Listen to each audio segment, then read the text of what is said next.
Price the Lord pastor. YVS டிவியினுடைய இந்த மகத்துவமான இந்த நாளில் உங்களை வரவேற்கிறோம். ஸ்தோத்திரம். ஆண்டவராகிய இயேசு கிறிஸ்துவின் நாமத்தினாலே இந்த நாளிலே அந்த கிறிஸ்துவின் ஆட்சி என்ற ஒரு தலைப்பின் கீழாக தொடர்ந்து நம்முடைய டிவியில் வந்து கொண்டிருக்கிற வேதமே வெளிச்சம் என்ற தொடரின் மூலமாய் கர்த்தருடைய ஆவியானவர் அருமையான தேவ ஊழியரின் மூலமாய் மிக நேர்த்தியான சில காரியங்களை இந்த டிவியின் மூலம் ஒளிபரப்பி கொண்டிருக்க கர்த்தர் கிருபை கொடுத்திருக்கிறார். இந்த நாளிலே சென்ற பாடத்தில் நான் பார்த்தபோது அவைகளிலே இயேசு கிறிஸ்துவின் வருகைகளா என்ற தலைப்பின் கீழாக அருமையான தேவ ஊழியர் தொடர்ந்து உங்கள் மத்தியில் வார்த்தைகளை பகிர்ந்து கொண்டார்கள். அது அநேகருக்கு பிரயோஜனமாய் மாறி இருக்கிறது. இந்த நாளிலே அந்த கிறிஸ்துவின் ஆட்சியை குறித்து அவர்கள் உங்கள் மத்தியிலே சில தெளிவுகளையும் வேத வசனத்தின் ஆதாரங்களோடு சில காரியங்களையும் உங்களுக்கு கொடுத்து தேவநாமத்தை மகிமைப்படுத்த இருக்கிறார்கள். மீண்டும் ஒரு முறை நாம் வரவேற்போம். Praise lord pastor. கர்த்தருடைய நாம மகிமைப்படுத்த தொடர்ந்து இன்னைக்கு எண்ணற்ற மாற்று உபதேசக்காரர்கள் இந்த லாக்டவுன் டைம்ல உள்ளே புகுந்திருக்கிறார்கள். அநேகர் சத்தியத்தை பேசுவது போலவே அசத்தியத்தை உள்ளே புகுத்து கர்த்தருடைய நீதியை குலைத்து கொண்டிருக்கிற இந்த நேரத்தில் எண்ணற்ற யூடியூப் பிரசங்கியார்கள், எண்ணற்ற இப்படி ஆன்லைன் பிரசங்கியார்கள் உருவாகி தன்னுடைய சத்தியத்தை சரியானது என்ற வியூகத்தில் கொண்டு போய் கொண்டிருக்கிற இந்த நாளில் சத்தியத்தையும் அறிவீர்கள், சத்தியம் உங்களை விடுதலையாக்கும் என்ற ரீதியிலே கர்த்தருடைய வார்த்தையை இந்த நாளிலே நீங்கள் கொடுக்க இருக்கிறீர்கள். Price the Lord. இது மிகுந்த ஒரு சரியான ஒரு காரியம். அந்த கிறிஸ்துவின் ஆட்சி இப்பொழுது நீங்கள் லாஸ்ட் டைமில் நீங்கள் பேசும்போது கூட இந்த அந்த கிறிஸ்து யாருங்கிறத குறித்து சில காரியங்களை அப்படி உள்ளே நுழைத்து பேசினீர்கள். ஸ்தோத்திரம். அந்த காரியத்தையும் இன்றைக்கு நீங்கள் மிக அருமையாக தெளிவுபடுத்தி கர்த்தருடைய நாமத்தை மகிமைப்படுத்த நீங்கள் இருப்பதற்காக நான் தேவனை ஸ்தோத்தரிக்கிறேன். கர்த்தர் தாமே ஆசீர்வதிப்பாராக. பாஸ்டர் உங்கள் கையில் ஒப்பு கொடுக்கிறேன், நீங்கள் தொடருங்க. Amen. Praise the Lord. Praise the Lord pastor. உலகம் அனைத்துக்கும் ஒரே ஆண்டவராய் இருக்கிற நான் பிரசங்கிக்கிற இயேசு கிறிஸ்துவின் நாமத்தில் YVS டிவியினுடைய நேயர்களாய் இருக்கிற அனைத்து ஊடக நண்பர்களுக்கும் வேதமே வெளிச்சம் என்ற நிகழ்ச்சியின் சார்பிலே வாழ்த்துக்களையும் ஆசீர்வாதங்களையும் தெரிவிக்கிறேன். இயேசுவே வழி சத்திய ஊழியங்கள் திருச்சபையினுடைய மூத்த போதகராகவும் YVS டிவியினுடைய நிர்வாக இயக்குநராகவும் இருக்கிற எனது அருமை நண்பர் பாஸ்டர் சாம்டனி அவர்களுக்காக கர்த்தரை துதிக்கிறேன். அவருக்குள் கொடுத்திருக்கிற அந்த ஆத்தும பாரமும் சத்தியத்திற்காக நிற்க வேண்டும் என்று அவருக்குள் எரிந்து கொண்டிருக்கிற அந்த நெருப்பு கனலுக்காகவும் நான் ஆண்டவரை துதிக்கிறேன். கர்த்தர் அவரை கொண்டு ஊடகத்திலேயும் மாற்றங்களை நிகழ்த்தி கொண்டிருப்பதிலே அதை பார்த்து நானும் சந்தோஷப்படுகிறேன். கர்த்தர் அவரை இன்னும் பல ஆயிரங்களுக்கும் ஆசீர்வாதமாய் எடுத்து உபயோகப்படுத்துவாராக என்று நான் வாழ்த்துகிறேன். இன்றைய நிகழ்ச்சிக்கு போவதற்கு முன்னதாக ஒரு அறிமுகத்தை நான் உங்களுக்கு அறிவிக்க விரும்புகிறேன். நம்முடைய ஊழியத்தில் ரிவைவல் பைபிள் காலேஜ் என்கிற ஒரு வேதாகம கல்லூரியும் நடந்து கொண்டிருக்கிறது. நேரடியாக சேர்ந்து படிக்கிறவர்களும் இருக்கிறார்கள். தொலைதூர கல்வியாக வீட்டிலிருந்து படிக்கக்கூடிய சகோதர சகோதரிகளுக்கு வசதியாக இப்பொழுது நாம் கரஸ்பாண்ட் கோர்ஸ் என்று ஆரம்பித்திருக்கிறோம். வீட்டில் இருந்தபடியே நீங்கள் இந்த வேதாகம கல்லூரியில இணைந்து படிக்கலாம். உங்களுக்கான பாடத்திட்டங்கள் அனுப்பி வைக்கப்படுகிறது. Certificate theology, diploma theology, bachelor of theology, master of divinity வரைக்கும் படித்து பட்டம் பெறுவதற்கான வாய்ப்பை இந்த வேதாகம கல்லூரி உங்களுக்கு கரஸ்பாண்ட் கோர்ஸ்லேயும் ஆயத்தப்படுத்தியிருக்கிறது. நீங்கள் வீட்டிலிருந்து படித்து பயனடைந்து பட்டம் பெறுவதற்கு விரும்பினால் எனது எண்ணுக்கு நீங்கள் தொடர்பு கொள்ளலாம். 9442707383 என்ற எண்ணுக்கு இதனுடைய வாட்ஸ்அப் எண். இதில் தொடர்பு கொள்ளலாம். அல்லது பாஸ்டர் சாம்டானி அவர்களை நீங்கள் தொடர்பு கொள்ளலாம். நீங்கள் பாஸ்டர் சாம்டானி அவர்களை தொடர்பு கொண்டால் என்னுடைய எண் உங்களுக்கு அவர்கள் வழங்கி என்னிடத்தில் தொடர்பு கொள்வதற்கு ஏற்பாடு செய்வார்கள். நீங்கள் படித்து வேத அறிவை விருத்தி அடையவும் தேவனுடைய ஊழியத்தை சிறப்பாக செய்யவும் உங்களுக்கான ஒரு தளமாக ரிவைவல் பைபிள் காலேஜ் அமையும் என்பதிலே எந்த சந்தேகமும் இல்லை. எனக்கு அன்பான சகோதர சகோதரிகளே, கடந்த வாரம் நாம் பார்த்த எபிசோட்ல ஆண்டவராய் இயேசு கிறிஸ்துடைய வருகையை பற்றி நாம் ஆராய்ந்து பார்த்தோம். வருகையை பற்றி வேதம் என்ன சொல்லுகிறது என்பதை பற்றி நாம் பார்த்தோம். இயேசு கிறிஸ்துனுடைய மத்திய ஆகாயம் வரைக்கும் வரக்கூடிய அந்த வருகையை நம்முடைய பழம் பரிசுத்தவான்கள் ரகசிய வருகை என்ற பெயரிலே அழைக்கிறார்கள். இயேசு கிறிஸ்து ஒலிவமலையில் வந்து இறங்குகிற பொழுது அனைத்து மக்களும் அவர்கள் தங்களுடைய சொந்த கண்களினால் அவரை காண்பார்கள் என்பதனாலே அந்த வருகையை பகிரங்க வருகை என்று அழைக்கிறார்கள். இந்த இரண்டு வருகைக்கும் இடைப்பட்ட நாட்களில் நிகழக்கூடிய சம்பவத்தை தான் இன்றைக்கு நாம் பார்க்க போகிறோம். இயேசு கிறிஸ்து மத்திய ஆகாயத்துக்கு வருகிற அந்த நாளிலே நிகழக்கூடிய சம்பவம், அதை தொடர்ந்து அதற்கு அடுத்து அவர் வரக்கூடிய இஸ்ரவேலில் இருக்கக்கூடிய சீனாய் மலையில வந்து இறங்குகிற பொழுது மக்கள் எல்லாம் பார்ப்பார்களே அந்த சம்பவம், இந்த இரண்டு சம்பவத்துக்கும் இடையில் நிகழக்கூடிய அந்த நிகழ்ச்சியை நாம் பார்க்க இருக்கிறோம். அந்த நிகழ்ச்சிக்குள் நாம் போவதற்கு முன்னதாக ஒரு விஷயத்தை நான் உங்களுக்கு சொல்ல விரும்புகிறேன். இப்பொழுது நமக்கு முன்னதாக அது டிஸ்பிளே ஆகிறது அல்லவா? இயேசு கிறிஸ்துடைய ரகசிய வருகைக்கும் இயேசு கிறிஸ்துடைய பகிரங்க வருகைக்கும் இடைப்பட்ட காலம் 7 ஆண்டு. இந்த 7 ஆண்டு காலத்தில் தான் அந்தி கிறிஸ்து என்கிற ஒருவன் எழும்பி ஆட்சி செய்கிறான், உலகம் அனைத்தையும் தன்னுடைய கட்டுப்பாட்டுக்குள் கொண்டு வருகிறான் என்பதை நமக்கு வேதம் சுட்டி காண்பிக்கிறது. அதை அந்தி கிறிஸ்துவின் ஆட்சி என்று சொல்லுகிறோம். வேதம் சில இடங்களிலே மிருகம் என்று சொல்லுகிறது. அந்த அந்தி கிறிஸ்துவின் ஆட்சியில 21 உபத்திரவங்கள் நிகழ்கிறது. அந்த 21 உபத்திரவங்களும் மிருகத்தனமான உபத்திரவங்களா இருக்கும். பூமியில் இருக்கக்கூடிய மனிதர்களை துன்புறுத்தி வேதனைப்படுத்தக்கூடிய ஒரு நிலையாக இருக்கும். அந்தி கிறிஸ்துவனுடைய ஆட்சியில் நிகழக்கூடிய அந்த 21 உபத்திரவங்களை உங்களோடு கூட நான் பாடமாக எடுப்பதற்கு நமக்கு இப்பொழுது எளிதில இருக்கக்கூடிய இந்த 1 மணி நேரம் போதாது. பொதுவாக இந்த அந்தி கிறிஸ்துவின் ஆட்சியை பற்றி நாம் மக்களுக்கு போதிக்கிற பொழுது எனக்கு ஒரு நாள் முழுவதும் தேவைப்படும். காலையில் 10 மணிக்கு துவங்கி மாலை 5 மணி வரைக்கும் அந்த நிகழ்வை மட்டுமே பாடமாக நடத்துவது என்னுடைய வழக்கம். மிக விரைவாக போனால் கூட ஒரு நாள் முழுக்க நமக்கு தேவைப்படுகிறது. ஆகவே இந்த நேரம் நமக்கு போதுமானதாக இருக்காது. ஆனால் நமக்கு இருக்கக்கூடிய இந்த நேரத்தில் எவ்வளவு தூரம் நாம் இதை பார்க்க முடியுமோ அவ்வளவு தூரம் அதை பார்ப்பதற்கு நாம் முயற்சிக்கலாம். ஆண்டவருக்கு சித்தமானால் அடுத்தடுத்த எபிசோடில் கூட இதை நான் தொடரக்கூட விரும்புகிறேன். அப்படி ஆண்டவராக இயேசு கிறிஸ்துடைய ரகசிய வருகையிலே நிகழக்கூடிய அந்த சம்பவத்தை உங்களுக்கு சற்று விளக்கிவிட்டு அதன் பின்னதாக நான் அந்த ரகசிய வருகைக்கு பிறகு நிகழக்கூடிய சம்பவத்துக்கு உங்களை அழைத்து செல்ல விரும்புகிறேன். ரகசிய வருகையில நிகழக்கூடிய சம்பவத்தை பற்றி இயேசு கிறிஸ்து பேசியிருக்கிறாரா என்றால் இயேசு கிறிஸ்து அதை பேசியிருக்கிறார். மத்தேயு சுவிசேஷம் 24வது அத்தியாயம் 39, 40, 41 3 வசனங்களிலே நாம் அதை வாசிக்கிறோம்.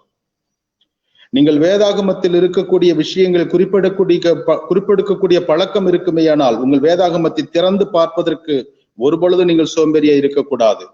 ஒரு நல்ல ஒரு நோட்டு புத்தகத்தை எடுத்துக்கொள்ளுங்கள், நல்ல ஒரு பேனா எடுத்துக்கொள்ளுங்கள், நீங்கள் குறித்து கொள்வதற்கு நீங்கள் ஒரு பொழுதும் அதை அலட்சியப்படுத்தக்கூடாது என்பதை உங்களிடத்தில் அன்பாய் நான் சொல்லுகிறேன். மத்தேயு சுவிசேஷம் 24வது அதிகாரத்தினுடைய 39வது வசனம் முதற்கொண்டு 42வது வசனம் வரைக்கும் இருக்கக்கூடிய வாக்கியங்களை நான் உங்களுடைய வசதிக்காக நானே வாசிக்கிறேன், கவனியுங்கள். ஜலப்பிரளயம் வந்து அனைவரையும் வாரிக்கொண்டு போக மட்டும் உணராதிருந்தார்கள். அப்படியே மனுஷகுமாரன் வரும் காலத்திலும் நடக்கும். இயேசு சொன்னார். நோவா காலத்திலே ஜலப்பிரளயம் வந்து அனைவரையும் எப்படி வாரிக்கொண்டு போன பொழுது அது வரைக்கும் மக்கள் உணராதிருந்தார்களோ அதே போல மனுஷகுமாரன் வரும் நாளிலேயும் நிகழும் என்று இயேசு சொல்லி இருக்கிறார். என்ன நிகழும்? அப்பொழுது 40வது வசனத்தை கவனியுங்கள். அப்பொழுது 2 பேர் வயலில் இருப்பார்கள், ஒருவன் ஏற்றுக்கொள்ளப்படுவான், ஒருவன் கைவிடப்படுவான். 41வது வசனத்தை கவனியுங்கள். 2 ஸ்திரீகள் இயந்திரம் மறைத்துக் கொண்டிருப்பார்கள், ஒருத்தி ஏற்றுக்கொள்ளப்படுவாள், ஒருத்தி கைவிடப்படுவாள். 42வது வசனம் சொல்லுகிறது, உங்கள் ஆண்டவர் இன்ன நாளிகையில் வருவார் என்று நீங்கள் அறியாதிருக்கிறபடியினால் விழித்திருங்கள், எப்பொழுது வருவார் என்று தெரியாது என்று வேதம் சொல்லுகிறது. இயேசு அதை பதிவு செய்திருக்கிறார். 43வது வசனத்தில் சொன்னார், திருடன் இன்ன ஜாமத்தில் வருவான் என்று வீட்டு எஜமான் அறிந்திருந்தால் அவன் விழித்திருந்து தன் வீட்டை கண்ணமிட ஒட்டான் என்று அறிவீர்கள். நீங்கள் நினையாத நாளிகையிலே மனுஷகுமாரன் வருவார். நாம் எதிர்பார்க்காத ஒரு காலகட்டத்தில் சூழ்நிலையில் இயேசு கிறிஸ்து வருவார் என்று இயேசு கிறிஸ்துவை பற்றி அவர் அறிவித்திருக்கிறார், தன்னை அறிவித்திருக்கிறார்.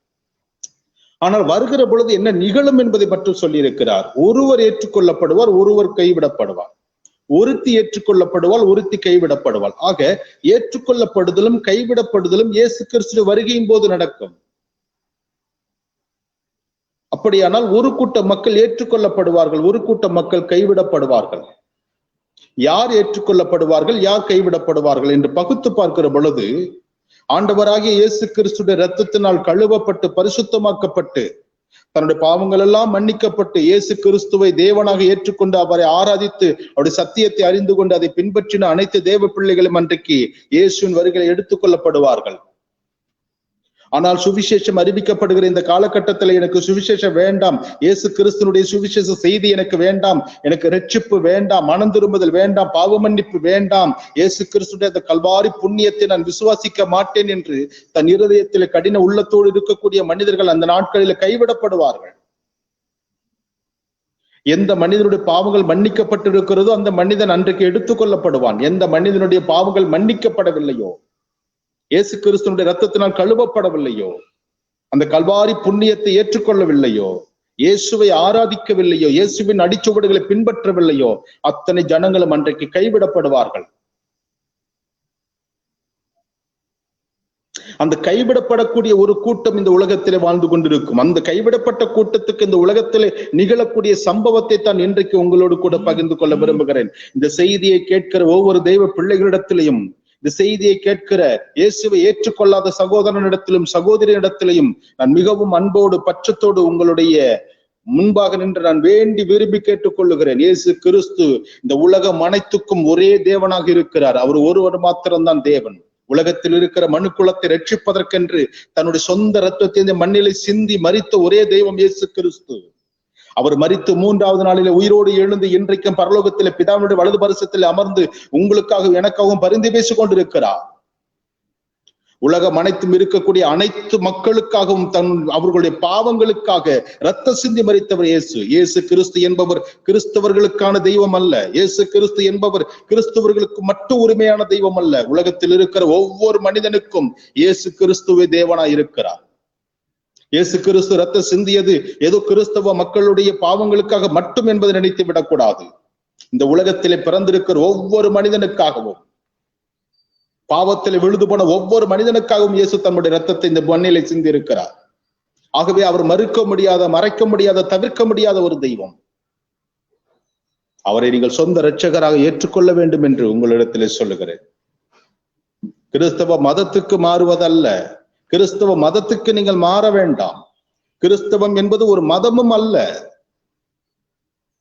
கிறிஸ்துவை ஏற்றுக்கொண்டவர்கள், கிறிஸ்துவை விசுவாசிக்கிறவர்கள், கிறிஸ்துவின் இரத்தத்தினால் தங்கள் பாவங்கள் போக கழுவப்படுகிறவர்கள், கிறிஸ்துவை விசுவாசிக்கிறவர்கள், அவர்கள்தான் கிறிஸ்தவர்கள். கிறிஸ்தவத்தின் அடையாளத்தை உடையவர்கள் அல்ல, மதத்தின் அடையாளத்தை உடையவர்கள் அல்ல. தங்கள் சான்றிதழ்களிலே கிறிஸ்தவர்கள் என்று அச்சடிக்கிறவர்கள் அல்ல கிறிஸ்தவர்கள். யார் இயேசு கிறிஸ்துவினுடைய இரத்தத்தினால் கழுவப்பட்டு தங்கள் பாவங்கள் எல்லாம் மன்னிக்கப்பட்டு சமாதானம் பெற்றிருக்கிறார்களோ அவர்கள்தான் கிறிஸ்தவர்கள். அந்த கிறிஸ்தவர்களாக நீங்களும் நானும் வாழ வேண்டிய ஒரு அவசியம் இருக்கிறது. கிறிஸ்தவர் அல்லாதவர்கள் நீங்கள் ஒருவேளை இந்த நேரலை நிகழ்ச்சியை பார்ப்பீர்களே ஆனால் உங்களிடத்தில் மிகவும் வேண்டி விரும்பி கேட்டுக்கொள்ளுகிறேன், நீங்கள் தெளிவாய் ஒன்றை புரிந்து கொள்ளுங்கள். கிறிஸ்து ஒரு மதத்தின் கடவுள் அல்ல. நீங்கள் கிறிஸ்தவ மதத்திற்கு மாற வேண்டாம். எந்த மதமும் உங்களுக்கு நன்மை செய்கிற மதம் அல்ல. எந்த மதமும், எந்த மதத்தினாலும் உங்களுக்கு எந்த பிரயோஜனமும் இல்லை. கடவுள் மதத்தின் வழியாக தன்னை வெளிப்படுத்துகிறவர் அல்ல. மதம் மனிதனை கட்டுப்பாட்டுக்குள் வைப்பதற்காக உருவாக்கப்பட்டதை தானே தவிர மதத்தின் மூலமாக கடவுள் தன்னை ஒருபோதும் ஒரு காலத்திலும் வெளிப்படுத்தினதாக வரலாறு இல்லை. ஆகவே மதத்தை நீங்கள் தவிர்த்து விடுங்கள், மதத்தை நீங்கள் தூக்கி எறிந்து விடுங்கள். சாதி என்பது எப்படி இந்த மனுக்குலத்துக்கு அருவருப்பானதோ, சாதி என்பது எப்படி இந்த மனுக்குலம் தவிர்க்கப்பட வேண்டியதோ, சாதி என்பது எப்படி இந்த மனித குலத்தினால் நிராகரிக்கப்பட வேண்டியதோ அதை போல கொடூரமானது மதம் என்பது. சாதி மனிதனை அழிக்கக்கூடியது, சாதி மனிதனை பிளவுபடுத்தக்கூடியது. சாதி என்பது மனிதனை சிறுமைப்படுத்தக்கூடியது. சாதி என்பது மனிதனை முட்டாளாக்கக்கூடியது. அதை போலத்தான் மதமும் மனிதனை முட்டாளாக்கக்கூடியது. மதமும் மனிதனை நிராகரிக்கிறது. ஆகவே எந்த மதத்தினுடைய அடையாளமும் நமக்கு வேண்டாம்.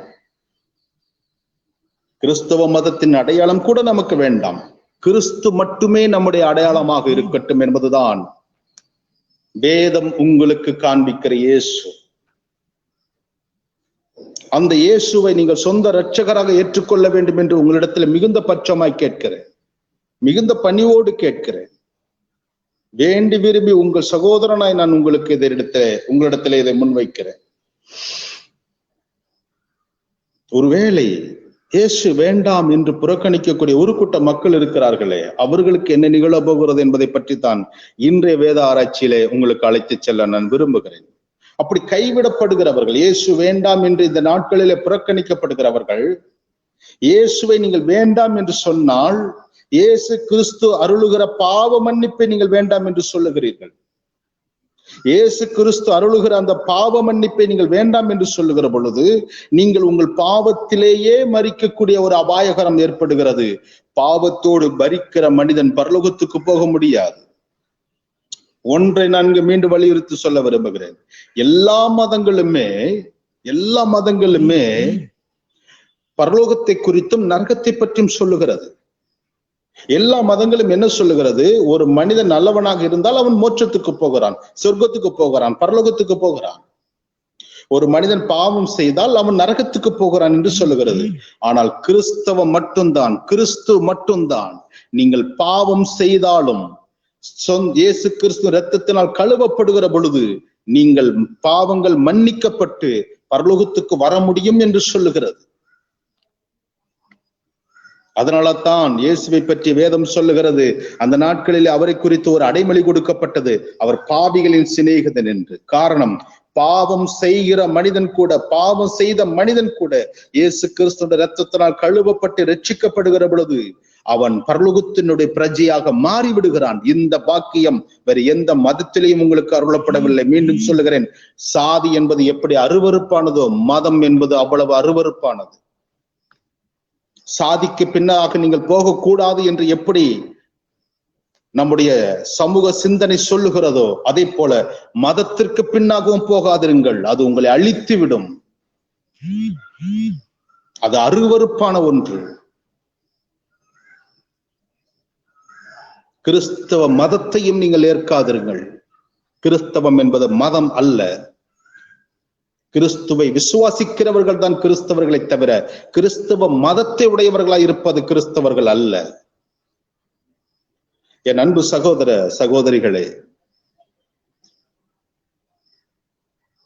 அப்படி கைவிடப்பட்ட மனிதர்கள், இயேசு வேண்டாம் என்று சொல்லப்படுகிறவர்கள் இயேசுவின் வருகையில கைவிடப்படுகிற பொழுது அவர்களுக்கு என்ன நிகழும் என்பதை பற்றி தான் இன்றைய வேத ஆராய்ச்சியில உங்களோடு கூட நானும் பகிர்ந்து கொள்ள இருக்கிறேன். நானும் அதை உங்களோடு சேர்ந்து படிக்க விரும்புகிறேன்.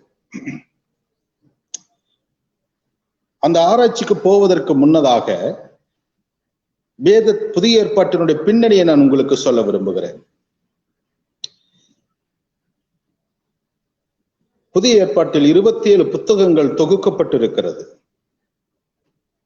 புத்தகத்தின் அடிப்படையில நீங்கள் பார்ப்பீர்களானால் ஒவ்வொரு புத்தகமாக அது வரையறுக்கப்பட்டு தொகுக்கப்பட்டு புத்தகமாக்கப்பட்டு அது இணைக்கப்பட்டிருக்கிறது நம்முடைய பரிசுத்த வேதாகமத்தில். ஆனால் செய்தியின் அடிப்படையில நீங்கள் பார்க்கிற பொழுது புதிய ஏற்பாட்டின் செய்தியை 3 பாகமாக நாம் பிரிக்கலாம். எப்படி பிரிக்கலாம்? மத்தேயு, மாற்கு, லூக்கா, யோவான், இந்த 4 சுவிசேஷ புத்தகங்களும் இயேசு கிறிஸ்துவனுடைய சுவிசேஷத்திற்காகவும் இயேசு கிறிஸ்துவனுடைய இரட்சிப்பை மையமாக வைத்து எழுதப்பட்டிருக்கிறது. அதை தொடர்ந்து வரக்கூடிய அப்போஸ்தல நடபடிகளில் இருந்து சபை சார்ந்து எழுதப்பட்டிருக்கிறது. எப்படி நாம் வாசிக்கிறோம்? அப்போஸ்தலர் நடபடிகளை நீங்கள் என்ன வாசிக்கிறீர்கள்? சபை எப்படி ஏற்படுத்தப்பட்டது, சபை எப்படி பெருகினது, சபை எப்படி வளர்ந்தது என்பதை பற்றி நீங்கள் படிக்கிறீர்கள். அப்போஸ்தலர் நடபடிகளை தொடர்ந்து வரக்கூடிய நிருபங்கள், அதாவது ரோமர் முதற்கொண்டு நீங்கள் என்ன வாசிக்கிறீர்கள்? சபைகளுக்கும் சபை மேய்ப்பர்களுக்கும், தீமோத்தேயு, தீத்து போன்ற தெய்வ மனிதர்களுக்கும் எழுதப்பட்ட செய்திகளை வாசிக்கிறீர்கள். ரோமர் நிருபம் முதற்கொண்டு பேதுரு எழுதின நிருபமாக இருக்கட்டும், யாக்கோபு எழுதின நிருபமாக இருக்கட்டும், யோவான் எழுதின நிருபமாக இருக்கட்டும், பவுல் எழுதின நிருபமாக இருக்கட்டும், யூதா எழுதின நிருபமாக இருக்கட்டும், இவை அனைத்து நிருபங்களுமே சபையை சார்ந்து சபைக்காக சொல்லப்பட்ட செய்திகள். தீமோத்தேயுவுக்கு எழுதினது கூட அது சபையை சார்ந்து, ஒரு சபை மேய்ப்பனாய் இருக்கக்கூடிய, ஒரு சபை போதகனாய் இருக்கக்கூடிய மனிதனுக்கு சொல்லப்படுகிற செய்தி. அதுவும் சபையை சார்ந்து எழுதப்பட்டதுதான்.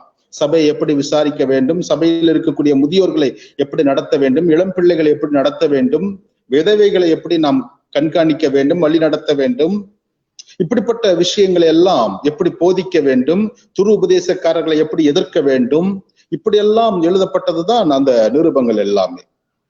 ஆகவே சபையை சார்ந்து எழுதப்பட்ட அந்த நிருபங்கள், அதை நீங்க தொடர்ந்து இந்த சபையை சார்ந்து எழுதப்பட்ட அந்த விஷயங்கள் எங்கே முடிவடைகிறது என்பதை நான் உங்களுக்கு சொல்லுகிறேன். சபையை சார்ந்த விஷயங்கள் செய்தியின் அடிப்படையிலே எங்கே முடிவடைகிறது என்றால், என்னோடு கூட வேதாகமத்தை நீங்கள் திருப்பிக் கொள்ளுங்கள். வேதத்தை திருப்பிக் கொள்வதற்கு ஒரு பொழுது நீங்கள் சோம்பலா இருக்கக்கூடாது. வெளிப்படுத்தின விசேஷத்துக்கு உங்கள் வேதாகமத்தை திருப்பிக் கொள்ளுங்கள். வெளிப்படுத்தின விசேஷத்தில்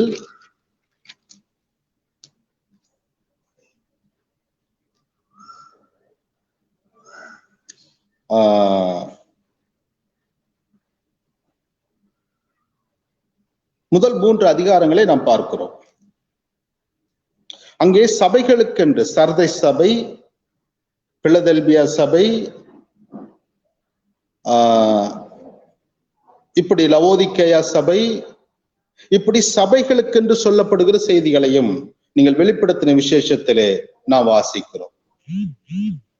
ஆக சபைகளுக்கான செய்தி என்பது சபைகளுக்காக எழுதப்பட்ட நிருபங்களோடு முடிவடைந்து விடவில்லை. அது தொடர்ந்து வருகிறது. தொடர்ந்து எங்கே அது நிறைவு பெறுகிறது என்றால், வெளிப்படுத்தின விசேஷம் 3வது அதிகாரத்தில் நிறைவடைகிறது. சபைகளை பற்றிய, சபைகளுக்கான செய்திகளை சொல்கிற பொழுது கடைசியாக சபைக்கு சொல்லப்பட்ட செய்தி லவோதிக்கேயா சபைக்கு சொல்லப்பட்ட செய்தி. லவோதிக்கேயா சபைக்கு சொல்லப்பட்ட செய்தியோடு சபைகளுக்கு ஆவியானவர் சொல்ல விரும்பின செய்தி நிறைவடைகிறது. 4வது அதிகாரம் 1 வசனத்தை கவனியுங்கள். இவைகளுக்கு பின்பு. இந்த வார்த்தை மிக முக்கியமான வார்த்தை. இறையியல் வல்லுநர்கள் இந்த வார்த்தை இன்னொரு அத்தியாயத்திற்கு, இன்னொரு தேவ திட்டத்திற்கு மனிதர்களை கொண்டு செல்லக்கூடிய ஒரு பகுதியாக இதை எடுத்துக்கொள்ளுகிறார்கள்.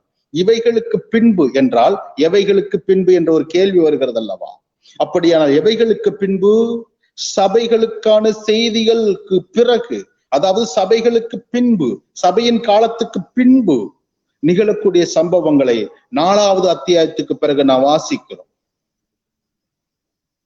3வது அத்தியாயத்தினுடைய கடைசி வரைக்கும், 3வது அத்தியாயத்தினுடைய கடைசி வசனமாகி 22வது வசனம் சொல்லுகிறது, ஆவியானவர் சபைகளுக்கு சொல்லுகிறதை காதுள்ளவன் கேட்க கடவன் என்று எழுது என்றார். அப்படியானால் 3வது அதிகாரம் 22வது வசனம் வரைக்கும் சபைகளுக்கு சொல்லப்பட்ட செய்திகள் சொல்லப்பட்டு கொண்டே வந்திருக்கிறது. இந்த செய்தி எங்கே துவங்கினது என்றால், ரோமன் நிருபத்தில் துவங்கினது. ரோம சபைக்கு சொல்லப்பட்டது. அதன் பிறகு கலாத்தியா, கொலோசையர், எபேசியர், பிலிப்பியர், இப்படி கொரிந்து சபை, தெசலோனிக்க சபை, இப்படி பல சபைகளுக்கு சொல்லப்பட்டு வந்தது. கடைசியாக எந்த சபைக்கு செய்தி சொல்லப்பட்டிருக்கிறது என்றால், லவோதிக்கேயா சபைக்கு சொல்லப்பட்ட செய்தி. அது வெளிப்படுத்தின விசேஷம் 3வது அத்தியாயத்தில் இருக்கிறது. செய்திகளின் அடிப்படையிலே வேதாகமத்தை இப்படித்தான் நாம் பிரித்து பார்க்க வேண்டும்.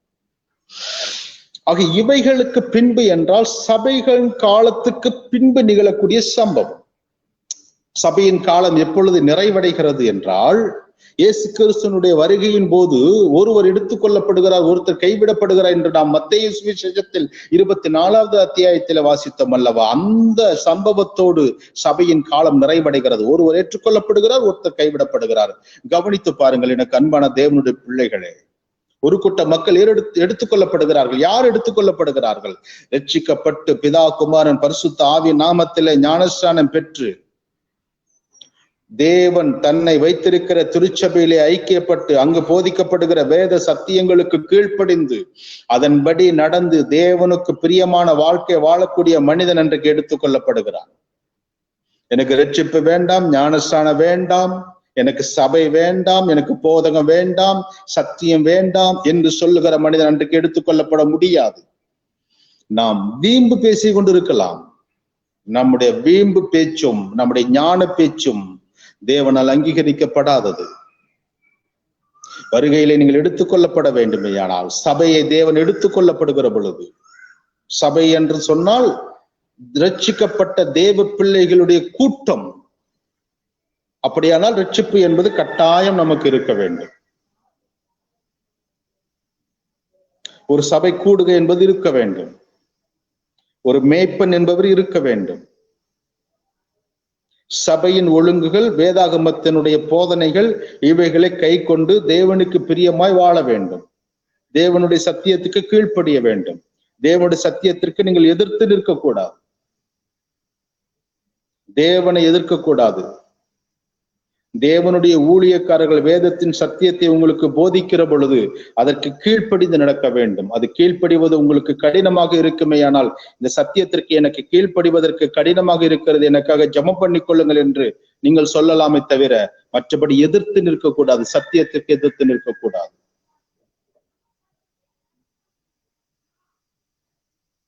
ஏன் சபையையும் சபை மேய்ப்பனையும் நாம் நேசிக்கிறோம்? காரணம், இயேசு கிறிஸ்துனுடைய வருகையின் நாளிலே நாம் வருகையில எடுத்துக்கொள்ளப்படுவதற்கென்று நம்மை உருவாக்குவதற்கு நமக்கு கொடுக்கப்பட்டவர்கள் சபை மேய்ப்பர்கள். அவர்களுடைய பணி என்பது பிரதானமானது, தவிர்க்க முடியாதது. எனக்கு மேய்ப்பன் வேண்டாம் என்று நீங்கள் முடிவெடுப்பீர்களே ஆனால் நீங்கள் தேவனுடைய திட்டத்தை விட்டு வழி விலகி போகிறீர்கள் என்று அர்த்தம். இயேசு கிறிஸ்துடைய வருகையில எடுத்துக் கொள்ளப்படுகிற அந்த பாக்கியத்தை நீங்கள் இழந்து போகிறீர்கள் என்று அர்த்தம். எனக்கு அன்பான தேவனுடைய பிள்ளைகளே, ஒருவேளை இரட்சிக்கப்பட்ட நீங்கள் சபையின் ஐக்கியத்தில் இல்லாமல் இருப்பீர்களே ஆனால், சபையை விட்டு பிரிந்திருப்பீர்களே ஆனால், இந்த வார்த்தையை கேட்கிற நீங்கள் உடனடியாக உங்கள் மேய்ப்பனிடத்திலே போய் நீங்கள் சமாதானமாகிக் கொள்ளுங்கள். எந்த நண்பர்களை வேண்டுமானாலும் நீங்கள் புறக்கணிக்கலாம், ஆனால் உங்கள் சபை மேய்ப்பரை நீங்கள் புறக்கணிக்க கூடாது. உலகத்தில் இருக்கிற எல்லா மனிதர்களும் உலகத்துக்கு அடுத்த விஷயங்களை உங்களோடு கூட பேசுகிறார்கள். உங்கள் மேய்ப்பன் மட்டும்தான் பரலோகத்துக்கு அடுத்த விஷயங்களை, பரலோகத்துக்கு அடுத்த செய்திகளை உங்களுக்கு அறிவிக்கிறார். ஆகவே எல்லா மனிதர்களை காட்டிலும் விசேஷமானவர்கள் உங்கள் சபையினுடைய மேய்ப்பர்கள் என்பதை ஒருபொழுது நீங்கள் மறந்துவிடக் கூடாது.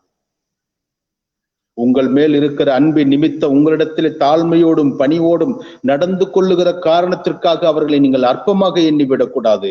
அவர்களை நேசிப்பது எப்படி முக்கியமானதோ அவர்களை கனப்படுத்த வேண்டியது முக்கியமானது. மனதளவில் கூட அவர்களை மரியாதை குறைவாக நினைக்காதிருங்கள்.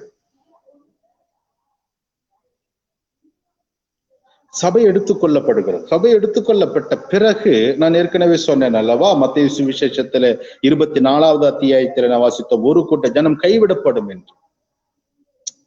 இப்ப கைவிடப்படுகிற இந்த ஜனங்களுக்கு என்ன நடக்கும்? அதைத்தான் இவைகளுக்கு பின்பு என்ற வார்த்தை சொல்லுகிறது. இவைகளுக்கு பின்பு, சபையின் காலத்துக்கு பின்பு இந்த உலகத்தில் என்ன நிகழப்போகிறது என்று நாம் பார்க்க போகிறோம். எனக்கு அன்பான தேவனுடைய பிள்ளைகளை, அதை இன்னும் அந்த 4ஆம் அதிகாரம் முழுக்க நமக்கு அதை சொல்லுகிறது. 5ஆம் அதிகாரத்திலையும் நான் வாசிக்கிறோம். 4, 5 இந்த 2 அத்தியாயத்திலையும் நீங்கள் எதை வாசிக்கிறீர்கள் என்றால், இந்த 4வது அத்தியாயத்திலே பத்மு தீவிலே யோவான் இருக்கிற பொழுது அங்கே ஆவிக்குள்ளாகிறார். ஆவிக்குள்ளாகிற பொழுது அவர் பரலோகத்தை தரிசனமாக பார்க்கிறார். அவர் பரலோகத்தை தரிசனமாக பார்க்கிற பொழுது அங்க ஆராதனை இருக்கிறது. அங்க ஆராதனையிலே மத்தியிலே அங்கு தேவகுமாரனாகிய இயேசு கிறிஸ்து வீற்றிருக்கிறார். மனுஷகுமாரனுக்கு ஒப்பானவருடைய சாயலை நான் காண்கிறேன் என்று அறிக்கையிடுகிறார் அப்போஸ்தலனாகிய யோவான். ஆக பரலோகத்தையும் தூதர்களையும் ஆராதனையையும் இயேசு கிறிஸ்துவையும் அங்கு பார்க்கிறார். இந்த பார்க்கிற சம்பவம் நிகழுகிறது. என்ன பார்க்கிறார் என்பதை பற்றி 4வது அத்தியாயம் 5வது அத்தியாயம் நிகழுகிறது. அந்த அத்தியாயத்துக்கு பிறகு 5வது அத்தியாயத்துக்கு பிறகு நிகழுகிற சம்பவம் தான் அந்தி கிறிஸ்துனுடைய ஆட்சியில நிகழக்கூடிய சம்பவம். அதற்கு முன்னதாக நான் உங்களுக்கு அதை முன்னோட்டமாக சில விஷயங்களை சொல்ல விரும்புகிறேன். நாம் எடுத்த உடனே அந்தி கிறிஸ்து ஆட்சிக்குள்ள என்ன நிகழும் அப்படின்னு நம்ம போயிட முடியாது. அதனுடைய பின்னணியை நான் உங்களுக்கு சொன்னால்தான் உங்களுக்கு அதை புரிஞ்சுக்க முடியும் என்பதற்காக நான் அதை சற்று படிப்படியாக விளக்குகிறேன். நீங்கள் பொறுத்துக் கொள்வீர்கள் என்று நான் நம்புகிறேன். இப்ப பாருங்களேன், ஒரு கூட்ட ஜனங்கள் எடுத்துக்கொள்ளப்படுறாங்க, ஒரு கூட்ட ஜனம் கைப்படப்படுறாங்க. அப்படிதான் நம்ம படிச்சோம் மத்தேயு சுவிசேஷத்துல. இயேசு சொன்னார், இயேசு சொன்னதை தான் நம்ம படிச்சோம். இப்ப பிராக்டிகலா யோசிச்சு பாருங்க, உங்க குடும்பத்துல யார் எடுத்துக்கொள்ளப்படுவாங்க? ரட்சிக்கப்பட்டவங்க எடுத்துக்கொள்ளப்படுவாங்க. ஓகேங்களா? ரட்சிக்கப்பட்டு ஞானஸ்தானம் எடுத்து சபைக்கு போய் கர்த்தரை ஆராதிச்சு ஆண்டோட சத்தியத்தை கேட்டு கீழ்ப்படிஞ்சு பயபக்தியா இருந்து பாவம் உணர்த்தப்படுகிற விஷயங்கள்ல பாவம் உணர்த்தப்படுகிற போது உடனே அது ஒப்பு கொடுத்து மன்னிப்பு கேட்டு மனம் திரும்பி இப்படி வாழ்ந்துட்டு இருக்கிறாங்க பாத்தீங்களா ஆண்டோட பிள்ளைங்க. இவங்க எல்லாம் எடுத்துக்கொள்ளப்பட்டுருவாங்க. அப்ப கைவிடப்படுவாங்கல்ல. அந்த கைவிடப்படுகிற நபர்கள் யாரு? உங்க குடும்பத்திலேயே இயேசுவை ஏற்றுக்கொள்ளாதவர்கள், உங்கள் தெருப்பகுதியிலேயே இயேசுவை ஏற்றுக்கொள்ளாதவர்கள், நீங்க தங்கியிருக்கிற அந்த பிளாக், நீங்க குடியிருக்கக்கூடிய அந்த கிராமம், அங்கே இயேசுவை ஏற்றுக்கொள்ளாதவர்கள் கைவிடப்படுவார்கள். கொஞ்சம் நான் பிராக்டிக்கலா உங்களுக்கு சொல்றேனே. இப்போ உங்களுடைய பகுதியை நீங்க எடுத்துக்கோங்க. நீங்க ஒரு பிளாக்ல குடியிருக்கிறீங்க. உங்களுடைய பிளாக்ல வந்து ஒரு 300 குடும்பங்கள் இருக்குதுன்னு வச்சுக்கோங்க. 300 குடும்பம் இருக்கக்கூடிய பகுதியில ஒரு பாதி பேர் ரட்சிக்கப்பட்டிருக்கிறாங்க, பாதி பேர் ரட்சிக்கப்படலை. அதாவது ஒரு 150 பேர் ரட்சிக்கப்பட்டிருக்கிறாங்க. அந்த 300 குடும்பங்கள் இருக்கக்கூடிய அந்த பகுதியில ஒரு 1000 மக்கள் தொகை இருக்குதுன்னு வச்சுக்கோங்க. 1000 மக்கள் தொகையில ஒரு 250 பேர் ரட்சிக்கப்பட்டிருக்கிறாங்க, 750 பேர் ரட்சிக்கப்படலை. ஒரு கணக்குக்காக சொல்றேன். இப்ப இயேசு கிறிஸ்துடைய வருகையில 250 பேர் எடுத்துக்கொள்ளப்பட்டுருவாங்க, 750 பேர் கைவிடப்படுவாங்க. இப்ப நீங்க யோசிச்சு பாருங்க, நம்முடைய பாஸ்டர் சாம்டானி ஐயா அவங்க சபையில வந்து ஆத்துமாக்கள் இருக்காங்க, கிராமங்கள்ல இருந்து சபைக்கு வர்றாங்க, கர்த்தரை ஆராதிக்கிறாங்க, பிள்ளைகள்லாம் ஆண்டவரை ஏற்றுக்கொண்டாங்க, பிள்ளைங்க ஆண்டவரை சத்தியத்தை கேட்டு கீழ்ப்படிஞ்சு சத்தியத்தை கீழ்ப்படிஞ்சு வாழ்றாங்க. இப்போ இவங்கெல்லாம் இப்ப நாளைக்கு இயேசு கிறிஸ்து வர்றாருன்னு வச்சுக்கோங்களேன். ஏன்னா என்ன நாளிகளை வருவார் என்று உங்களுக்கு தெரியாதுன்னு இயேசு சொல்லியிருக்கிற. எப்ப வேணாலும் வரலாம். இப்ப நம்ம பேசிட்டு இருக்க நேரத்துல கூட வரலாம். ஓகேவா? சோ இயேசு கிறிஸ்து நாளைக்கு வரான்னு வச்சுக்கங்களேன். இப்போ அந்த செஞ்சி பகுதியில இருக்கக்கூடிய பிள்ளைகள்லாம் உடனே எடுத்துக்கொள்ளப்படுவாங்க. நான் போய் பாஸ் ஐயாட்ட ஜெபம் பண்ணிட்டு வர்றேன் அப்படின்னு ஒரு வாலிப பிள்ளை வரும், ஒரு பாட்டி அம்மா வரும், ஒரு தம்பி வருவான். இப்ப இயேசு கிறிஸ்து வந்துட்டா அவங்க திரும்ப வீட்டுக்கு போக முடியாது, வருகையில போயிடுவாங்க. இப்ப அவங்க அப்பா அம்மா என்ன செய்வாங்க? என் பையன் பாஸ்ட்டு ஜெபம் பண்ண போறேன்னு சொன்னா போனவன் இன்னும் காணோம்.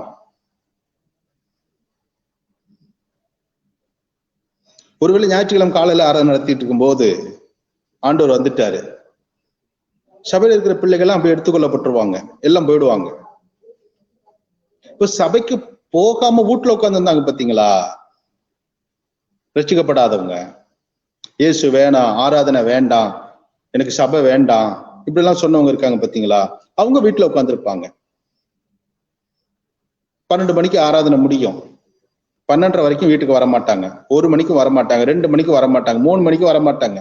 ஐயோ நம்ம குடும்பத்துல இருக்கிற நம்ம பையன் சர்ச்சுக்கு போனா, நம்ம அப்பா சர்ச்சுக்கு போனாரு, இன்னும் காணமே, போய் பார்த்துட்டு வருவோம் அப்படின்னு வண்டி எடுத்துட்டு சபைக்கு வந்தா சபையில ஒருத்தருமே இருக்க மாட்டாங்க. பாசம் முத கொண்டு மேல போயிடுவாரு, ஆண்டவர்கிட்ட வருகையில போயிடுவாரு. இப்போ நம்ம ஒரு சபையை சொல்றேங்க, இந்த மாதிரி உலகம் முழுக்க பாருங்களேன், எவ்வளவு பேர் காணாம போயிடுவாங்க, திடீர்னு மாயமா மறைஞ்சிருவாங்க. ஏன்னா எப்படி நடக்கும்ன்றது நான் உங்களுக்கு சொல்றேன். அந்த ரகசிய வருகையின் போது என்ன நிகழும் என்பதை பற்றி பவுல் சொல்லுகிறார். பவுல் சொல்லுகிற சத்தியத்தை நீங்கள் சற்று விளங்கிக் கொள்ள வேண்டும். கொரிந்தியருக்கு எழுதின 1வது நிருபத்தை உங்கள் வேதாகமத்திலே நீங்கள் திருப்பிக் கொள்ளுங்கள். நான் மீண்டும் என்று சொல்லுகிறேன், உங்கள் வேதத்தை திருப்பி பார்ப்பதற்கு நீங்கள் ஒரு பொழுதும் சோம்பேறிப்படக்கூடாது. கொரிந்தியருக்கு எழுதின 1வது நிருபம் 15வது அத்தியாயத்திலே இயேசு கிறிஸ்துனுடைய ரகசிய வருகையின் போது நிகழுகிற சம்பவத்தை பற்றி பவுல் அப்போஸ்தலன் எழுதுகிறார். ஒவ்வொரு அத்தியாயத்துக்கும் ஒவ்வொரு விசேஷித்த தன்மை இருக்கிறது. உதாரணத்துக்கு 1 கொரிந்தியர் 13வது அதிகாரம் இப்படி அன்பை பற்றி எழுதப்பட்டிருக்கிறதோ, 14வது அதிகாரம் இப்படி வரங்களை பற்றி எழுதப்பட்டிருக்கிறதோ, அதே போல 15வது அதிகாரம் என்பது உயிர்த்தெழுதலை பற்றி எழுதப்பட்டிருக்கிறது. அது உயிர்த்தெழுதல் என்ன நிகழும் தெரியுங்களா? ஒரே ஒரு வசனத்தை பற்றி நான் உங்களுக்கு சொல்றேன். 51வது வசனம், இதோ ஒரு ரகசியத்தை உங்களுக்கு அறிவிக்கிறேன். பவுல் சொல்லுகிறார், இது ஒரு ரகசியத்தை உங்களுக்கு அறிவிக்கிறேன். என்ன ரகசியம்னா, நாம் எல்லோரும் நித்திரை அடைவது இல்லை. ஆகிலும் கடைசி எக்காலம் தொனிக்கும் போது ஒரு நிமிஷத்திலே, அதுக்கு அடுத்து சொல்றாரு பாருங்க ஒரு வார்த்தை, ஒரு இமைப்பொழுதிலே. ஒரு நிமிஷங்கிறது கூட கொஞ்சம் டைம் இருக்குது. ஒரு இமைப்பொழுதிலே நாம் எல்லோரும் மறுரூபமாக்கப்படுவோம். ஒரு கண்ணிமைக்கு நேரத்துல, கண்ணிமைக்கிறதுக்கு எவ்வளவு நேரம் ஆயிட போகுது, அந்த டைம் தாங்க நம்ம எடுத்துக்கொள்ளப்படுகிற நேரம். கண்ணிமிக்க நேரத்திலே மறுரூபமாக்கப்படுவோம். பிராக்டிக்கலா யோசிச்சு பாருங்க. ரட்சிக்கப்பட்ட ஒருத்தன் வண்டி ஓட்டுறான், ரட்சிக்கப்படாத ஒருத்தன் பின்னாடி வண்டியில உட்கார்ந்து இருக்கிறான். இயேசு கிறிஸ்து வர்றாரு, ரட்சிக்கப்பட்ட ஒரு நிமிஷத்துல மேல போயிடுவான். ரட்சிக்கப்படாதவன் பின்னாடி உட்கார்ந்துருந்தானா நேரா கொண்டு போய் புளிய மரத்துல வண்டியில மோதி நிற்பான். 50 பேர் கொண்ட பஸ் டிராவல் பண்ணிட்டு இருக்குது, டிரைவர் ரட்சிக்கப்பட்டவர், 50 பிரயாணிகளும் ரட்சிக்கப்படாதவர்கள். இயேசு கிறிஸ்து வர்றாரு, டிரைவர் மேல போயிடுவாரு, 50 பிரயாணிகளுக்கும் பாலத்துல மோதிடுவாங்க. குடும்பத்துல 10 பேர் இருக்கிறாங்க, 4 பேர் ரட்சிக்கப்பட்டவங்க, 4 பேர் போயிடுவாங்க, 6 பேர் மட்டும் இருப்பாங்க, 4 பேர் காணோம். என் பிள்ளைகளை காணும்னு சொல்லிட்டு அப்பாக்காரு போலீஸ் ஸ்டேஷனுக்கு போவாரு, போலீஸ் ஸ்டேஷன்ல கம்ப்ளைண்ட் கொடுக்க போவாரு. அங்க இருக்கிற சப் இன்ஸ்பெக்டர் ரட்சிக்கப்பட்டவரா இருப்பாரு, கம்ப்ளைண்ட் கொடுக்க அங்க இன்ஸ்பெக்டர் இருக்க மாட்டாரு, சப் இன்ஸ்பெக்டர் இருக்க மாட்டாரு, ஏன்னா அவர் போயிருவாரு. ஆக்சிடென்ட் தூக்கிட்டு ஆம்புலன்ஸ்ல இங்க ஹாஸ்பிட்டலுக்கு போவாங்க, ஹாஸ்பிட்டல்ல டாக்டர் ரட்சிக்கப்பட்டவரா இருப்பாரு, பேஷண்ட்டுக்கு வைத்தியம் பார்க்க அங்க டாக்டர் இருக்க மாட்டாரு. டாக்டர் காணும் தேடிட்டு இருப்பாங்க, இன்ஸ்பெக்டர் காணும் தேடிட்டு இருப்பாங்க.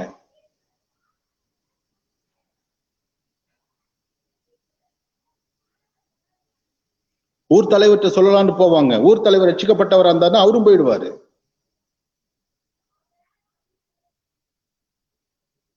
அப்ப யோசிச்சு பாருங்க, அங்க இன்ஸ்பெக்டரை காணும், இங்க டாக்டரை காணும், அங்க ஜட்ஜை காணும், இங்க ஊர் தலைவரை காணும், இங்க எம்எல்ஏ காணும், அங்க எம்பியை காணும். என் வீட்டுல அப்பாவை காணும், உன் வீட்டுல பையனை காணும், என் வீட்டுல அம்மாவை காணும், உன் வீட்டுல மகளை காணும், என் வீட்டுல தம்பியை காணும், உன் வீட்டுல அண்ணனை காணும். எப்படி இருக்கும்? தெருவுல ஒரு குழந்தை கடத்தப்பட்டுட்டா அந்த தெருவே அன்னைக்கு முழுக்க வைரல் ஆயிடும். அங்க கொத்து கொத்த மக்கள் காண போவாங்க, எல்லாம் எடுத்துக்கொள்ளப்பட்டுருவாங்க. எடுத்துக்கொள்ளப்பட்ட பிறகு அந்த ஊர் எப்படி இருக்கும்? சரி, ஒரு ஊர்ல தான் எப்படின்னா, ரட்சிக்கப்பட்ட மக்கள் ஒவ்வொரு கிராமத்திலும் இருக்கிறார்கள், ஒவ்வொரு நகரத்திலும் இருக்கிறார்கள், ஒவ்வொரு வீதியிலும் இருக்கிறார்கள், ஒவ்வொரு கிராமத்திலும் இருக்கிறார்கள், ஒவ்வொரு பட்டணத்திலும் இருக்கிறார்கள், ஒவ்வொரு மாநிலத்திலும் இருக்கிறார்கள், ஒவ்வொரு நாடுகளிலும் இருக்கிறார்கள். ஒட்டுமொத்த உலகத்திலேயும் ரட்சிக்கப்பட்ட மக்கள் ஒரு நிமிஷத்திலே மறுரூபமாக்கப்பட்டு மத்திய ஆகாயத்துக்கு எடுத்துக்கொள்ளப்படுவார்களேயானால் முழு உலகமும் ஸ்தம்பித்து போகும். இது என்றைக்கு நடக்கும் தெரியுமா? இன்றைக்கு இயேசு வந்தால் நாளைக்கு இது நடக்கும். இந்த நிமிடத்தில் இயேசு வந்தால் அடுத்த நிமிடத்தில் நான் சொல்லுகிற இந்த செய்தி நடக்கும். அதைத்தான் வெளிப்படுத்துகிற விஷயம் சொல்லுகிறது, இனி நடக்க போகிறவைகள் என்று.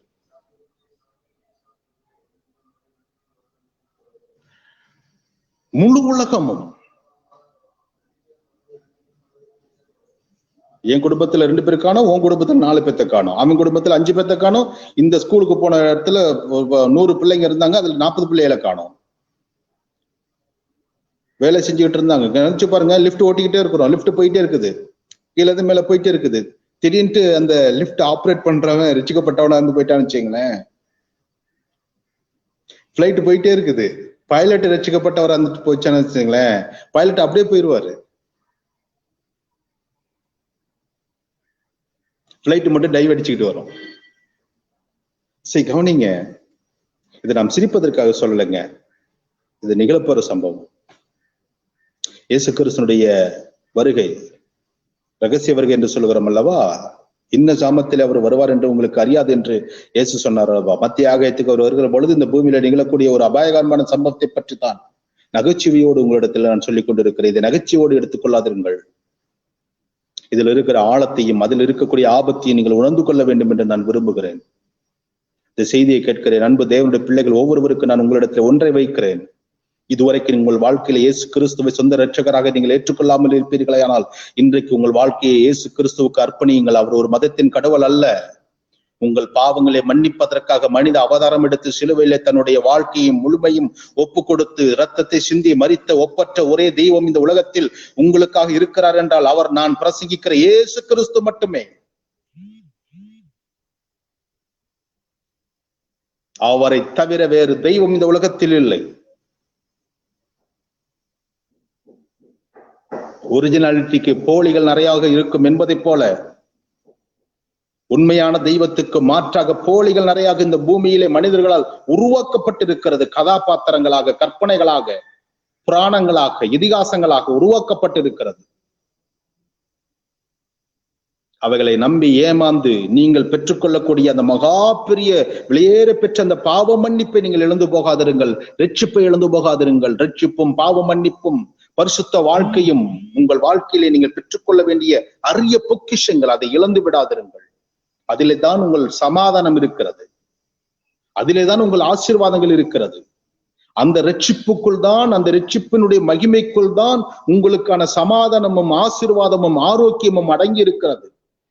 இதை நீங்கள் ஒரு நாளும் புறக்கணித்து விடக்கூடாது பிரியமானவர்கள்.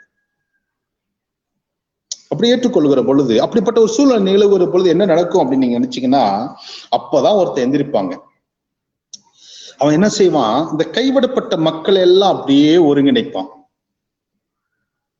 ஒருங்கிணைச்சு ஒரு மனிதனுடைய ஆளுகையின் கீழ் ஒட்டுமொத்த உலகமும் வந்து நிற்கும். வராது நீங்க நினைக்காதீங்க. அதுக்கு ஆல்ரெடி எல்லாமே இந்த உலகத்துல ப்ரிப்பேர்ட் ஆயிருச்சு. எல்லாமே ப்ரிப்பேர் ஆயிடுச்சுங்க. இந்த ஒரு காரியம் பெண்டிங்ல இருக்குது அப்படின்னா சொல்றதுக்கு இங்க எதுவுமே கிடையாதுங்க. எதுவுமே கிடையாது. நான் உங்களுக்கு சயின்டிபிக்கலா, ஹிஸ்டாரிக்கலா, பொலிட்டிக்கலா இத உங்களுக்கு தெளிவா உங்களுக்கு புரியுற மாதிரி சொல்ல முடியும். இந்த உலகத்துல நிகழுகிற அரசியல், இந்த உலகத்துல நிகழுகிற அறிவியல், இந்த உலகத்துல நிகழுகிற பூகோளவியல், இந்த உலகத்திலே நிகழுகிற வரலாற்றுவியல், இவை அனைத்தையும் நீங்கள் ஒட்டுமொத்தமாக ஒரு கோணத்திலே நீங்கள் இணைத்து வைத்து பார்ப்பீர்களேயானால் இந்த முழு உலகமும் ஒரு மனிதனுடைய ஆளுகைக்குள் வருவதற்கான அனைத்து வேலைகளும் நிகழ்ந்து விட்டது. நம்ம இப்ப அதுக்குள்ள போனோம்னு சொன்னா நம்ம இந்த டைமிங்ல இந்த அந்திகிறிஸ்து டச் பண்ண கூட முடியாதுன்னு நினைக்கிறேன். நான் பாருங்க, நேரம் போயிடுச்சே இருக்குது. இங்க டயத்தை பார்க்க பார்க்க எனக்கு பக்குங்குது, டைம் ஓடிக்கிட்டே இருக்குதுன்னு சொல்லிட்டு. அப்போ அந்த ஒரு மனிதனுடைய கண்ட்ரோலுக்குள்ள வரும் பொழுது, அப்பொழுது வானத்தில என்ன நடக்கும், பூமியில என்ன நடக்கும் என்பதை பற்றி தான் நாம் பார்க்க போகிறோம். அப்படி கைவிடப்பட்டவர்கள் ஒரு மனிதனுடைய ஆட்சியின் கீழ் அவர்கள் ஒன்று சேருவார்கள். ஒன்று சேர்கிற பொழுது என்ன நிகழும் என்பதை பற்றி வெளிப்படுத்தின விசேஷம் 6வது அதிகாரத்தில் நாம் வாசிக்க துவங்குகிறோம். அங்கிருந்துதான் அந்தி கிறிஸ்துவனுடைய ஆட்சி துவங்குகிறது. அந்தி கிறிஸ்துவனுடைய ஆட்சியிலே நிகழக்கூடிய அந்த நிகழ்வை 6வது அத்தியாயத்தில் துவங்கி, எனக்கு அன்பானவர்களே, 16வது அத்தியாயத்திலே முடிவடைகிறது. ஏறக்குறைய 10 அதிகாரங்கள். இந்த 10 அதிகாரங்களில் 21 உபத்திரங்களை பற்றி நாம் கவனிக்கிறோம். அதிலே அந்த ஆட்சியுடைய துவக்கத்தை நாம் இப்பொழுது நாம் பார்க்கலாம். அந்த ஒண்ணு மட்டுமாவது நான் பார்த்து இன்னைக்கு முடிக்கலாம்னு நினைக்கிறேன். நான் 6வது அதிகாரத்தை கவனிங்க, உங்களுக்கு வசதிக்காக நானே வாசிக்கிறேன். ஆட்டுக்குட்டியான ஒரு முத்திரைகளில் ஒன்றை உடைக்க கண்டேன். அப்பொழுது 4 ஜீவன்களில் ஒன்று என்னை நோக்கி, நீ வந்து பார் என்று இடி முழக்கம் போன்ற சத்தமாய் சொல்ல கேட்டேன். நான் பார்த்தபோது இதோ ஒரு வெள்ளை குதிரை கண்டேன். அதன் மேல் ஏறி இருந்தவன் வில்லை பிடித்திருந்தான். அவனுக்கு ஒரு கிரீடம் கொடுக்கப்பட்டது. அவன் ஜெயிக்கிறவனாகவும் ஜெயிப்பவனாகவும் புறப்பட்டான். சோ கவனிங்க, 7 முத்திரைகள், 7 எக்காலங்கள், 7 கோப கலசங்கள். இந்த 7 முத்திரைகள், 7 எக்காலங்கள், 7 கோப கலசங்கள். ஒவ்வொரு முத்திரையை உடைக்கிற பொழுதும் இந்த பூமியில என்ன நிகழ்கிறது, ஒவ்வொரு எக்காலத்தை ஊதுகிற பொழுதும் இந்த பூமியில என்ன நிகழ்கிறது, ஒவ்வொரு கோப கலசத்தில் உள்ளவைகளை பரலோகத்திலே ஊற்றுகிற பொழுதும் இந்த பூமியில என்ன நிகழ்கிறது. இதுதான் அந்த கிறிஸ்துவின் ஆட்சியிலே நிகழக்கூடிய சம்பவங்கள். அப்படி 21 சம்பவங்களை நம்முடைய வேதாகமம் நமக்கு வகையறுத்து தந்திருக்கிறது. அப்போ என்ன இங்க நடக்குதுன்னா, அது துவங்குற பொழுது, அந்த கிறிஸ்துவின் ஆட்சி துவங்குகிற பொழுது எப்படி நடக்குமா, நான் பார்த்தபோது, 2வது வசனத்தை வாசிக்கிறேன். நான் பார்த்தபோது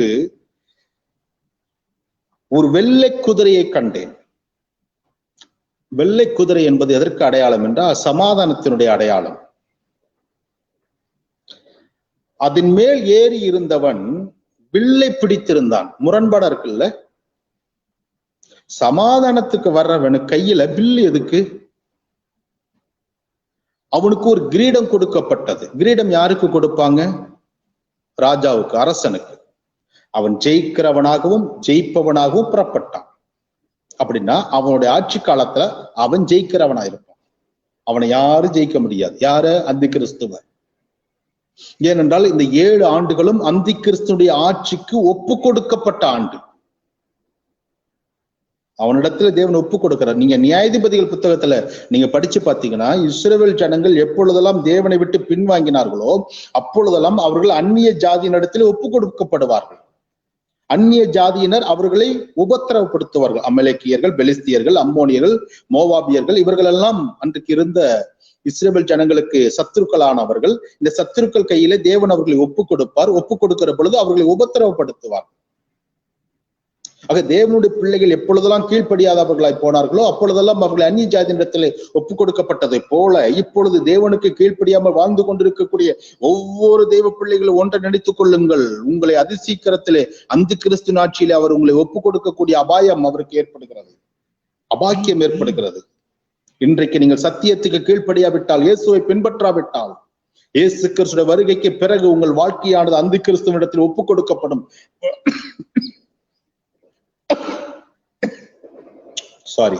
அவன் ஜெயிக்கிறவனாகவும் ஜெயிப்பவனாகவும் இருப்பான். அவனை நீங்கள் ஜெயிக்க முடியாது. அன்றைக்கு அவன் எப்படி துவங்கானா, வெள்ளை குதிரையில ஏறி இருக்க கண்டேன். அவன் கையில வில்லை பிடித்திருக்க கண்டேன். அவன் தலையில ஒரு கிரீடம் கொடுக்கப்பட்டது. அவனுக்கு ஒரு கிரீடம் கொடுக்கப்பட்டது.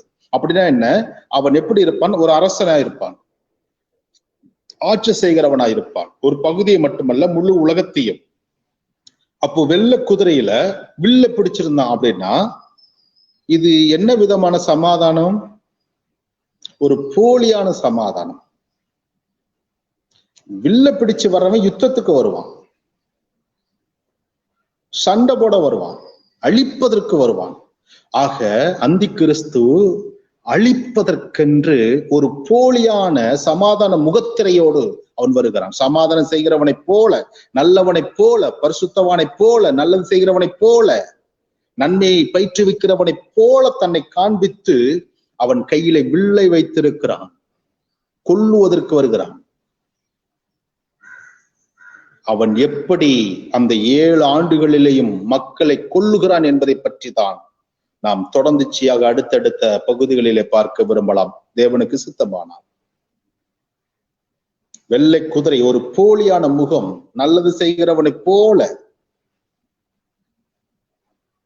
ஆதரிக்கிறவனை போல, சமாதானம் பண்ணுகிறவனை போல அவன் வருகிறான் வெள்ளை குதிரையில. ஆனால் அவன் கையில் வைத்திருப்பது வில். அவன் கொல்லுகிறவன். சில பேர் பாத்தீங்கன்னா ஆட்சியை பிடிக்கும் போது, ஆட்சியை பிடிக்கிற வரைக்கும் நல்லவங்களா இருப்பாங்க. ஆட்சியை பிடிச்ச பிறகுதான் உண்மையான முகம் தெரியும். அதுக்கப்புறம் ரொம்ப மக்களை, அது வரைக்கும் மக்களுக்கான ஒரு பிரதிநிதியை போல அவர்கள் காண்பிக்கப்படுவார்கள். ஆட்சியில் அமர்த்தப்பட்ட பிறகு மக்களை அழிக்கிறவர்களாக, மக்களை பற்றிய மனிதாபிமான சிந்தனை இல்லாதவர்களாக அவர்கள் செயல்படுவார்கள். அந்தி கிறிஸ்துவின் ஆட்சியை பற்றி சொல்லுகிறேன். இயேசு சொன்னார் யோவான் சுவிசேஷத்தில், திருடன் திருடவும் கொல்லவும் அழிக்கவுமே வருகிறானே என்று ஒரு ஒன்றுக்கும் வரான். அந்தி கிறிஸ்து கொல்லுவதற்கும் அழிக்கிறதற்குமே இந்த பூமியை அரசாட்சி செய்ய வருகிறான். அவனுடைய பிரவேசம் இப்படித்தான் இருக்க போகிறது. ஆக இயேசு கிறிஸ்துடைய இந்த வருகைக்கு பிறகு அந்தி கிறிஸ்து எப்படி எழும்புவான் என்றால், நல்லவனை போல, சமாதானம் பண்ணுகிறவனை போல, மக்களை ஆதரிக்கிறவனை போல, மக்களுக்கு நன்மை செய்கிறவனை போல எழும்புவான். ஆனால் அவன் கையில் வில் இருக்கிறது என்பதை நாம் மறந்துவிடக் கூடாது. எனக்கு அன்பான சகோதர சகோதரிகளே, கொல்லுகிறவன் அவன் எப்படி கொல்லுவான், எப்படியெல்லாம் அவன் கொல்லுவான், எப்படியெல்லாம் அவன் சித்திரவதை செய்ய போகிறான், எப்படியெல்லாம் மக்களை கொடுமைப்படுத்தப்படுகிறான்.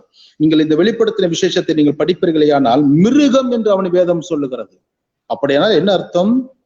மிருகத்தனமானவன், மிருகத்தனமான குணமுடையவன் அவன். அப்படிப்பட்ட அந்த கொடூரமான ஆட்சியிலே நீங்கள் சிக்கிக் கொள்ளாமல் இருக்க வேண்டுமேயானால், இன்றைக்கு உங்களுக்கு அறிவிக்கப்படுகிற இந்த சுவிசேஷ செய்தியை நீங்கள் ஏற்றுக்கொள்ளுங்கள். இயேசு கிறிஸ்துவை சொந்த இரட்சகராக ஏற்றுக்கொள்ளுங்கள். அவர் கிறிஸ்தவர்களின் கடவுள் என்ற தவறான ஒரு அபிப்பிராயத்தில் அவரை நீங்கள் அந்நியப்படுத்தி விட வேண்டாம், நிராகரித்து விட வேண்டாம். அவர் உங்களுக்கான தெய்வம். இயேசு கிறிஸ்து உங்களுடைய தெய்வம். இயேசு கிறிஸ்து உங்கள் பாவங்களுக்காக மரித்த தெய்வம். இயேசு கிறிஸ்து உங்களுடைய அக்கிரமங்களுக்காக இரத்தத்தை சிந்தின தெய்வம். உங்களுக்காக சிலுவை மரத்திலே 6 மணி நேரம் தங்களுடைய கைகளிலே ஆணிகளால் கடாவப்பட்டு ஆணிகளிலே தொங்கின தெய்வம் அவர். மரணம் இல்லாத அவர் உங்களுக்காக அவர் மரித்தார். உங்களுக்காகவே அவர் உயிர்த்தெழுந்தார். உங்களைப் போல, உங்களை நேசிக்கிற அவரை போல ஒரு தெய்வம் இல்லை. அவர் உங்களை நேசிக்கிறார். பிரியமானவர்களே, அவர் உங்களை நேசிக்கிற தெய்வம். அவரை நீங்கள் ஏற்றுக்கொள்ளுங்கள். ஒரு பெண் பாவம் செய்தாள். அவளை இயேசுவினுடைய பாதத்தை அருகே கொண்டு வந்து விட்டார்கள். எல்லோருடைய எண்ணமும் அவளை கல்லால் அடித்துக் கொள்ள வேண்டும் என்று.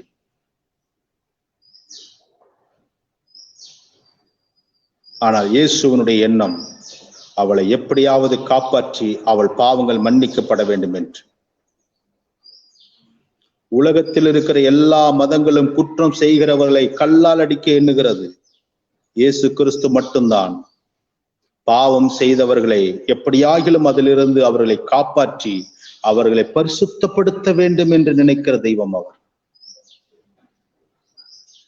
இந்த இயேசு கிறிஸ்துவை உங்கள் வாழ்க்கையில நீங்கள் ஏற்றுக்கொள்ள விரும்பினால், உங்களுக்கு அருகாமையில் இருக்கக்கூடிய ஒரு ஆவிக்குரிய திருச்சபையை தெரிந்தெடுத்துக் கொள்ளுங்கள். ஒரு ஆவிக்குரிய போதகரை நீங்கள் தெரிந்தெடுத்துக் கொள்ளுங்கள்.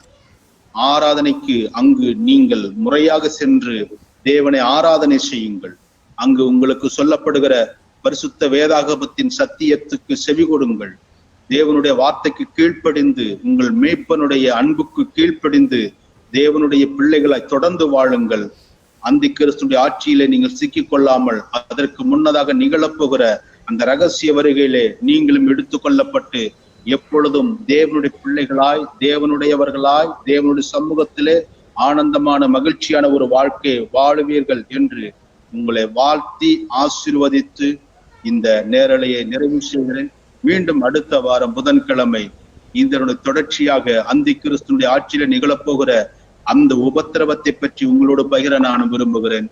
கர்த்தர் உங்கள் ஒவ்வொருவரையும் ஆசீர்வதிப்பாராக. Amen. Praise the Lord. Praise the Lord pastor. மிக அருமையான ஒரு செய்தியை இந்த நாளில நீங்க கொடுத்திருக்கிறீங்க. கர்த்தருடைய நாமம் மகிமைப்படுவதாக. இது அநேகருக்கு பிரயோஜனமாக இருந்திருக்கும் என்று நாங்கள் விசுவாசிக்கிறோம். அநேகர் தொடர்ந்து இதை வாட்ச் பார்ட்டிலையும் பார்த்து கொண்டே வருகிறாங்க. ஸ்தோத்திர. Price the Lord. இந்த கடைசி காலத்திற்கு மக்களுக்கு மிகவும் பிரயோஜனமான ஒரு காரியம். அநேகர் இப்போ கூட அந்த கிறிஸ்துவின் ஆட்சி நடந்து கொண்டு தான் இருக்குது அப்படின்னு தவறான ஒரு காரியங்களை சொல்கிறாங்க.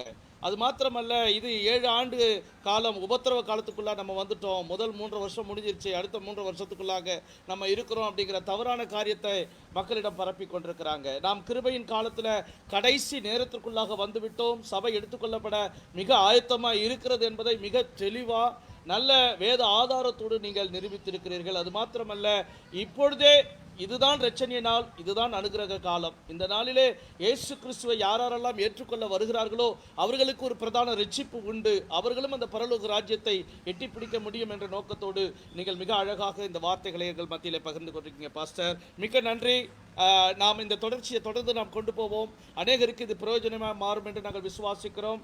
அண்ட் இந்த நாளில் நீங்கள் தொடர்ந்து இந்த ப்ரோக்ராமை பார்ட் 1, பார்ட் 2, பார்ட் 3 அப்படின்னு சொல்லிட்டு நீங்கள் எடுக்க இருக்கிறீங்க. அதனால அநேகர் ஆவலாக இருக்கிறார்கள் பாஸ்டர்.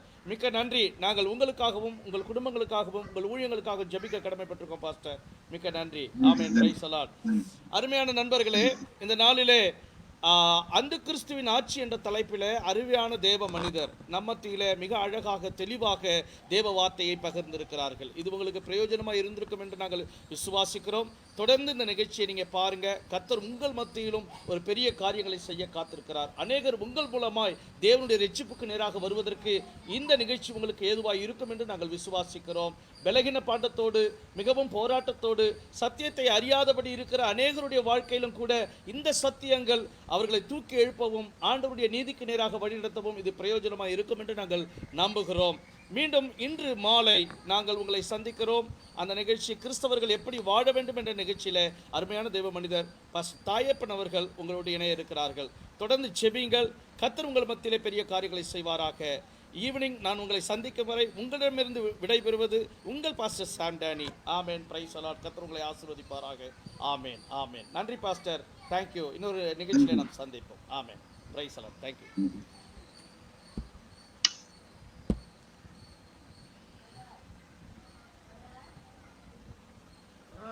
பாஸ்டர். லைவ்ல இருக்குது. இன்னும் லைவ் இருக்குது. நீங்க என்ன கம்ப்ளீட் பண்ணல.